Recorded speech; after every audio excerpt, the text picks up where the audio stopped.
বঙ্কিমচন্দ্র চট্টোপাধ্যায়ের জাতীয়তাবাদ ছিল সবার কাছে এক আলোকজ্জ্বল প্রতিমূর্তির মতো। তার সাহিত্যকর্ম এবং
ছোট ছোট শিশুদের অনাথ আশ্রম রয়েছে, আমরা কোনো একটা শিশুকে অ্যাডপ্ট করা বা আমরা নেব এরকম ভাবনাই নেই আমাদের মধ্যে। অথচ আমাদের বাড়িতে ডগি পালার জন্য 20,000 টাকা মাসে খরচা করি।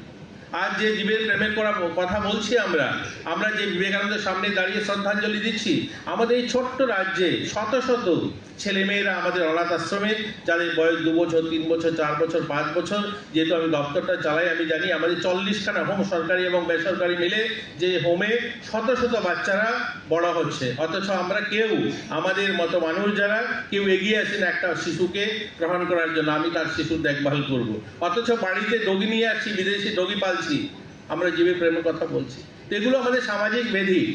আজ আমি আস্তে আস্তে বলছিলাম, আমি দক্ষিণ জেলাতে কথা বলছিলাম, আমার ঊনকোটি জেলাতে কথা বলছিলাম, যে আমরা এবারই আমাদের যে সরকারি যে সাইট রয়েছে সেটা আমরা ওপেন করেছি, কেউ যদি বৃদ্ধাশ্রম করতে চায় তাহলে অ্যাপ্লিকেশন জমা দেওয়ার জন্য। অর্থাৎ আমাদের প্রত্যেকটা জেলাতে আমরা বৃদ্ধাশ্রম তৈরি করছি। অথচ আমরা এই ছেলেমেয়েরা দেখুন, লেখাপড়া শিখে আমরা যখন সমাজে প্রতিষ্ঠিত হই, আমরা বড় বড় মাটির মূর্তি পুজো করার কম্পিটিশন করছি। মাটির মূর্তি, এই দুর্গাপুজো আসছে, আমরা সবাই প্রতিযোগিতায় নামবো, কিন্তু অথচ যে চিন্ময়ী মা বাড়িতে থেকে তার ত্যাগ, তপস্যা, ভালোবাসা সমস্ত কিছু দিয়ে আমাকে প্রতিষ্ঠিত করলো, আমি তার জন্য একটা রুম করতে পারি না। এই মূল্যবোধ আধারিত যে শিক্ষা ব্যবস্থা, সেটার অবনতি হয়েছে, তার জন্য সেখানে আমাদের কাজ করতে হবে। আজ সকলে মিলে যদি আমরা এই কাজগুলো করি, তাহলে আমাদের সমাজকে আমরা বাঁচাতে পারবো। আজ যে বাংলার কথা বলছি, যে সাহিত্যের কথা বলছি, বাংলা সাহিত্যের কথা দেখুন, রবীন্দ্রনাথ ঠাকুরের যে পৈতৃক বাড়ি, সেখানে ওনার ইতিহাস, কৃষ্টি, সংস্কৃতি, সেটার উপরে মানে যখন হামলা হলো, আমরা দেখলাম না যে বাংলার থেকে তারা বেরিয়েছে। যে বাংলা, আমাদের ভারতের দুটো বাংলা প্রদেশ বলতে পারি, যেখানে আমরা অধিক সংখ্যায় আজ ত্রিপুরাতে এবং ওয়েস্ট বেঙ্গলে, যেখানে আমরা সংখ্যাগরিষ্ঠ আমরা বাঙালিরা, সেখানে যে যারা পলিটিক্যাল পার্টি, যারা ক্ষমতাবান দলে রয়েছে, কেউ প্রতিবাদ করতে, কেউ আওয়াজ করতে আমরা দেখিনি সেখানে। আজ কোথায় যাচ্ছি আমরা? শুধু ওই রবীন্দ্রনাথ ঠাকুরের জন্মদিনে আমরা সকলে মিলে, মুখ্যমন্ত্রী সহ ওই রাজ্যের আমরা গেলাম, সেখানে শ্রদ্ধাঞ্জলি জানালাম, অথচ ওনার যে ভাবনা, ওনার কৃষ্টি সংস্কৃতি, সেটাকে ধুলোয় মানে মুছে দেওয়ার চেষ্টা করছে। তা নিয়ে কোনো আন্দোলন নেই, কথা নেই, কোনো আলোচনা নেই। আমাদের সেগুলো যে সামাজিক যে বেধিগুলো বা রাজনৈতিক বেধিগুলো, এগুলোকে নিয়ে আজ আমাদের ভাবতে হবে, আর সকলে মিলে এগুলোর বিরুদ্ধে লড়াই করতে হবে। কারণ এগুলোর বিরুদ্ধে যদি আমরা লড়াই করতে পারি, তাহলে সঠিক বঙ্কিমচন্দ্রের যে ওনার জন্মদিনের শ্রদ্ধাঞ্জলি, সেটা সফল হবে। আমি যদি স্বামী বিবেকানন্দ জয়ন্তীতে ওনার চরণে শ্রদ্ধাঞ্জলি, তখনই সেটা যথার্থ হবে। আমি যখন একজন আদর্শবান যুব তৈরি হব, আমি ওনার চরিত্র যখন আমার নিজের মধ্যে আমি রিয়েলাইজ করব, উপলব্ধি করতে পারবো, তখন আমি সঠিক ওনার প্রতি শ্রদ্ধাঞ্জলি হবে।